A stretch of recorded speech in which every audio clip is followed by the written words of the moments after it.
നമസ്കാരം. ചരിത്രപരമായ ഒരു തിരഞ്ഞെടുപ്പായിരുന്നു ജമ്മു കാശ്മീരിന്റെ മണ്ണിൽ അവസാനിച്ചത്. 3 ഘട്ടമായി നടന്ന തിരഞ്ഞെടുപ്പ് വലിയ സുരക്ഷയോടുകൂടിയാണ് ജമ്മു കാശ്മീരിന്റെ മണ്ണിൽ അരങ്ങേറിയത്. രാജ്യത്ത് നടക്കുന്ന സാധാരണ തിരഞ്ഞെടുപ്പിനെ കാട്ടി വലിയൊരു പ്രാധാന്യം ജമ്മു കാശ്മീരിലെ നിയമസഭാ തെരഞ്ഞെടുപ്പിലുണ്ടായിരുന്നു. കാരണം ആർട്ടിക്കിൾ 370 എന്ന പ്രത്യേക പദവി എടുത്തു മാറ്റിയതിനു ശേഷം നടക്കുന്ന ആദ്യ തെരഞ്ഞെടുപ്പ് എന്ന പ്രത്യേകതയും ജമ്മു കാശ്മീരിലുണ്ടായിരുന്നു. ഇന്റലിജൻസ് ബ്യൂറോയും റോയും അടക്കം വ്യക്തമായ ഒരു റിപ്പോർട്ട് ആഭ്യന്തര മന്ത്രാലയത്തിന് നൽകിയിരുന്നു. അതായത് ജമ്മു കാശ്മീർ നടക്കുന്ന അവസാനഘട്ട തിരഞ്ഞെടുപ്പിൽ ഒരു ചാവേർ ആക്രമണം ഉണ്ടാകാനുള്ള സാധ്യത ഉണ്ടെന്ന് രഹസ്യാന്വേഷണ റിപ്പോർട്ട് ഉണ്ടായിരുന്നു. സെപ്റ്റംബർ മാസം 18, സെപ്റ്റംബർ 25, ഒക്ടോബർ 1 ജമ്മുവിൽ തിരഞ്ഞെടുപ്പ് കഴിഞ്ഞത്. കേന്ദ്ര സർക്കാരിന്റെ ശക്തമായ ഒരു ആസൂത്രണം ഈ തിരഞ്ഞെടുപ്പിൽ ഉണ്ടായിരുന്നു. അതുകൊണ്ട് തന്നെയാണ് ഒരു പാളിച്ച സംഭവിക്കുകയോ അതോടൊപ്പം തന്നെ ഒരു സുരക്ഷാ പ്രശ്നങ്ങളോ ഒന്നും തന്നെ ഉണ്ടായിരുന്നില്ല എന്നത് കേന്ദ്ര സർക്കാരിന് അഭിമാനിക്കാവുന്ന ഒരു കാര്യമാണ്. തട്ടിക്കൂട്ട് രീതിയിലല്ല ജമ്മുവിൽ തിരഞ്ഞെടുപ്പ് അവസാനിപ്പിച്ചത്. ജമ്മു കാശ്മീരിൽ 4 പാർട്ടികൾ തമ്മിൽ വ്യക്തമായ രീതിയിൽ മത്സരമുണ്ടായി എന്നതാണ് യാഥാർത്ഥ്യം. ഒരു തരത്തിലും ഏകാധിപത്യമായ ഒരു രീതിയിലുള്ള തെരഞ്ഞെടുപ്പ് ഒന്നും തന്നെ ജമ്മുവിൽ നടന്നില്ല. അവിടെ BJP മത്സരിക്കുന്നു, മറുഭാഗത്ത് PDP മത്സരിക്കുന്നു, കൂടാതെ കോൺഗ്രസും നാഷണൽ കോൺഫറൻസും ഒരു മുന്നണിയായിട്ട് തന്നെ മത്സരിക്കുന്നുണ്ട്. ശക്തമായ ഒരു ത്രികോണ മത്സരമാണ് ജമ്മു കാശ്മീരിൽ നടന്നത്.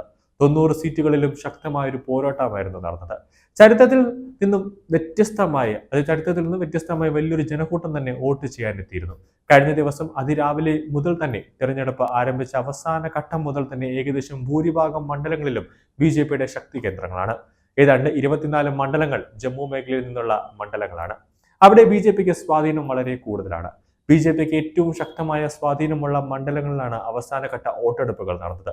അതായത് ജമ്മു കാശ്മീരിൽ മൊത്തമായി 70% വോട്ടിംഗ് നടന്നു എന്നത് യാഥാർത്ഥ്യം. തെരഞ്ഞെടുപ്പ് കമ്മീഷന്റെ കണക്കുകൾ പുറത്തു വന്നതിൽ സൂചിപ്പിക്കുന്നത് ഇങ്ങനെയാണ്. അതായത് 40 സീറ്റുകളിൽ മത്സരം നടക്കുകയും ആകെ 90 സീറ്റുകളിലായിരുന്നു. കഴിഞ്ഞ 50 സീറ്റുകളിൽ 2 തവണയായി മത്സരം നടന്നിരുന്നു. ഇപ്പോൾ ഒറ്റഘട്ടമായി 40 സീറ്റുകളിലാണ് തെരഞ്ഞെടുപ്പ് നടന്നത്. ഒന്നാം ഘട്ടത്തിൽ 61% ആണെങ്കിൽ രണ്ടാം ഘട്ടം അത് 57 ആകുന്നു, മൂന്നാം ഘട്ടം 65% ആകുന്നു. ജമ്മു കാശ്മീരിന്റെ പോളിംഗ് തെരഞ്ഞെടുപ്പ്.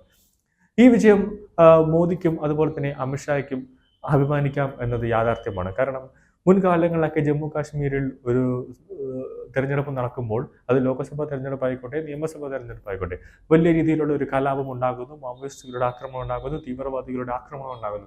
വലിയ രീതിയിൽ തെരഞ്ഞെടുപ്പ് സമാധാനപരമായ രീതിയിലേക്ക് ആയിരുന്നില്ല പോയിക്കൊണ്ടിരുന്നത്. ജനങ്ങൾ തന്നെ വോട്ട് ചെയ്യാൻ വരുമ്പോൾ വലിയ രീതിയിൽ പേടിച്ചിട്ട് ഭയന്നിട്ടാണ് ജനങ്ങൾ അവിടെ വോട്ട് ചെയ്യാൻ വരുന്നത്.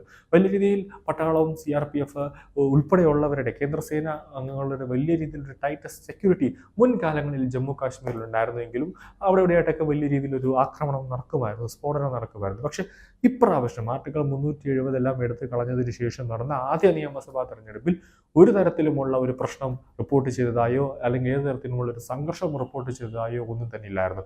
ഒരു ചാവേർ ആക്രമണം ഉണ്ടാകുമെന്ന് രഹസ്യാന്വേഷണ വിഭാഗത്തിന്റെ മുന്നറിയിപ്പ് കിട്ടിയിരുന്നു. എങ്കിൽ പോലും അതിനു മുമ്പേ തന്നെ അമിത്ഷായും അജിത് ഡോവലും മോദിയും അടക്കം വലിയ രീതിയിൽ ഒരു സുരക്ഷാ സന്നാഹം തന്നെ IBയും അതുപോലെ തന്നെ ആഭ്യന്തര മന്ത്രാലയത്തിലെ മുതിർന്ന ഉദ്യോഗസ്ഥരും ജമ്മു കാശ്മീരിൽ റെഡിയാക്കി വെച്ചിട്ടുണ്ടായിരുന്നു.